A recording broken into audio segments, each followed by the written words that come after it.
이번 주 대한민국을 뒤흔든 이슈 시사 밸런스에서 정답은 당신의 생각입니다. 동일 퀴즈로 매주 총 상금 15만 원의 주인공이 되세요. 당신의 의견이 대한민국의 밸런스를 맞춘다. 저희가 또 얘기를 했네.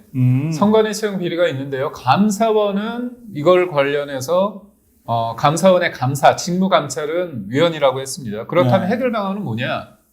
내부 감사냐? 아니면 검찰, 경찰의 수사냐? 국정감사냐? 아니면 개헌이냐? 여러분 이거 다 전부 다 답이 될 수가 있는 거라는데 이건 상당히 여러분들의 생각이 어떤지 저도 궁금합니다. 오늘 뭐 선관위가 한번 문제를 먼저 풀어보시면서 얘기를 한번 해보시죠. 동일 퀴즈는 나와 같은 생각을 가진 사람들이 얼마나 되는지 맞히는 퀴즈입니다. 먼저 당신의 의견을 묻는 질문이 주어지며 질문에 대한 의견을 투표하게 되는데요. 그런 다음 자신과 같은 선택을 한 사람들이 몇 %일지 추측에 입력해 주세요.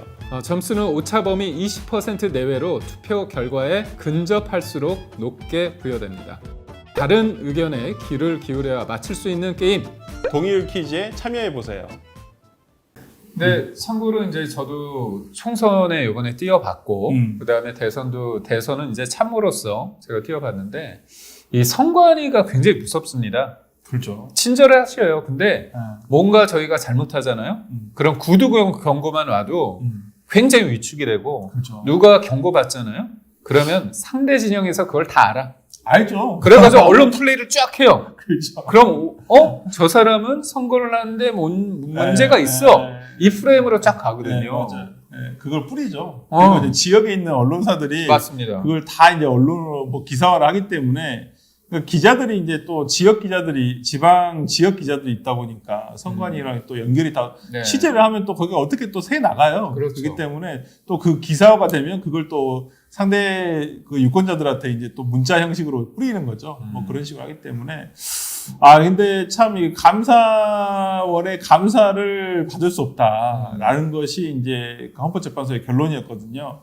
뭐 그러면서도 헌법재판소에서도 이러한 부분에 대해서 상당히 우려는 했어요. 그렇다고 해서 선관위가 뭐 무풍지대 이런 것은 아니고 어떤 내부적인 감찰이라든지 이런 부분 등을 구체적으로 조금 강화할 수 있도록 해라. 그래서 오늘 선관위의 입장문이 나왔어요. 나왔는데 글쎄요, 저는 별로 이렇게 입장문을 들어봐도 그러니까 한마디로 그거예요.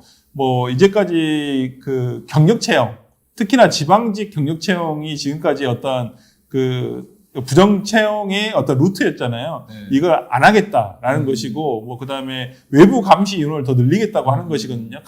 독립된 감사위원회도 만든다고 하는데 글쎄요, 뭐 저는 선관위 스스로 하는 건 별로 의미가 없다고 봐요. 저도 이게 뭐냐면 실질적으로 저번에 2023년도에 자체적으로 감사를 한다고 했어요. 본인들이. 네. 그런데 이제 여론에 떠밀려서 감찰을 한 거 아닙니까? 네. 직무 감찰? 근데 결과가 너무 안 좋게 나왔잖아요. 그렇죠. 근데 오늘 또 일부 보도에 보면 문제가 된 이른바 가족이라는 이유로 네. 채용이 된 10분이 네. 멀쩡하게 일을 하고 있다는 거 아닙니까? 뭐 전혀 뭐 거기에 대해서 직무 배제의 결정이나 이런 게 하나도 나지 않아 그냥 그러니까. 일하고 있다. 그러니까 저는 거기에서 더 문제라고 봐요. 왜냐하면 2023년도에 그 해당의 문제점 있는 것들은 다 언론에 공개가 됐거든요. 그럼에도 불구하고 그냥 선관위는 아무렇지도 않은 듯이 그냥 네. 일을 시키고 있다. 근데 그냥 사실 무풍지대예요. 약간 저는 이거죠. 감사원법에 되면 감사원의 직무 감찰의 예외가 되는 곳이 세 곳이거든요. 국회하고 헌재하고 법원이잖아요. 근데 이게 예시 조항이 아닌 거잖아, 사실. 그렇죠. 그렇죠. 예시라고 하면 한 100개가 있는데 그중에서 3개 한 게 아니라 이 사람들, 이 기관 말고는 다 감사 받으라는 취지고 그렇죠. 제가 법조인은 아니지만 열심히 찾아보니 그 법을 만들 때 이른바 선관위도 넣어야 되는 거 아니냐, 예외 조항으로. 네. 그랬더니 행정기관의 성격이 크므로 넣을 필요 그렇죠. 없다. 네. 그렇게까지 얘기했다면 입법 취지가 그렇다는 그렇죠. 거죠. 입법 취지가 되고 개정할 때도 그렇게 했다는데 헌재가 그거를 굉장히 적극적으로 해서 헌법상 독립기관이라는 이유로 그렇게 하는 거. 특히나 저는 선거 사무면 괜찮겠어.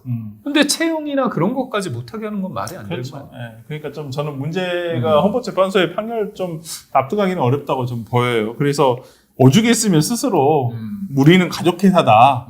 뭐 이런 얘기를 스스로 뭐 남들한테까지 언론한테까지 이런 얘기를 할 정도라고 그러니까. 한다면 참 문제가 있지 않을까라는 생각이 듭니다. 한번 결과값을 한번 네. 봐보겠습니다. 결과를 보여주시죠. 오. 내부 감사가 내부 꽤 감사가 있고 개헌이 많고. 있고 색깔이 좀 어려워서 이건 세대별로 굉장히 나눠지네요. 3040은 좀, 근데 이게 진짜 중구난방이네. 이 패턴을 찾기 되게 어려운. 아니, 성별로 한번 바꿔주시죠. 네, 성별로 한번 봐보겠습니다. 성별로도. 그래서 내부 감사가 많고 개헌이나 네. 그런 거 사람들이 개헌은 굉장히 좀 먼 얘기라고 생각하시는 것 같아요. 그러시네요. 그렇죠? 아니면 실현 가능성이 없다라고 생각하시는 부분도 꽤 큰 것 같아요. 그러니까 검찰, 경찰 수사도 네. 꽤 있고 네. 근데 이제 국정감사는 제가 좀 말씀드리고 싶은 게 뭐냐면 여야 공이 선관위 앞에서 의립니다. 그렇기 때문에 국정감사를 네. 통해서 내기에는 제 개인적으로는 좀 한계가 있다고 보고 그리고 저는 그래요. 저도 이제 우리 설 변호사님이 이제 법조인이니까 잘 아시겠지만 이분들이 중앙선관위원장, 그 다음에 시도 선관위원장, 시군구 선관위원장이 다 그렇죠. 판사잖아요, 법관. 근데 제가 아는 후배들한테 물어봤어요, 판사분들한테. 네. 그랬더니, 위원장이래요, 시군구. 네, 다 그렇죠. 그래서 뭐 어떻게 하냐 했더니 상주하는 게 아니고 그렇죠. 서류를 이렇게 해가지고 갖다 주면 사인만 사인만 한대요. 네, 맞아요.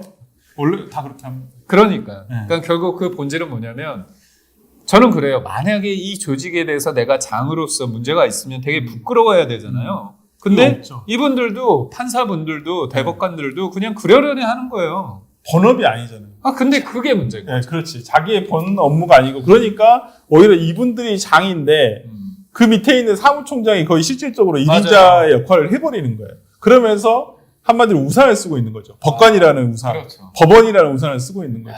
그래서 조금 문제. 해구산인가요? 그럼요. 누가 건드려요, 솔직히. 맞습니다. 예, 하여튼 뭐 이런 부분에서 총 결과값을 보시면 거의 뭐 저 망했네요. 저도 망했습니다. 개헌에 꽂혀 있어요. 예, 저도 여튼 이게 여러분들은 정치권과 비정치권의 또 여러분의 시각이 또 그럼요. 맞습니다. 예. 네.